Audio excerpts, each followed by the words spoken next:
দামি দামি হোটেল, বাহারি রঙের লাইটিং আর স্পেশাল চেয়ারের মধ্যে বসলেই শুধু শান্তি পাওয়া যায় না, খাবারের শান্তি তো পাওয়া যায় সবাই একসাথে মিলেমিশে খাবার খেলে।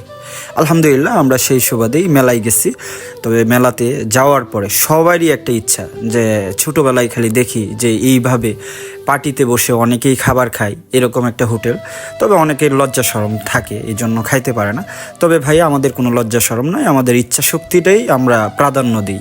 আমাদের ইচ্ছা বা আমাদের মনে চাইলো যে আমরা এখানে বসে খাবো, আমরা সবাই এখানে বসে খেলাম। কিন্তু আলহামদুলিল্লাহ, যথেষ্ট পরিমাণ স্বাদ সেই খাবারগুলোতে।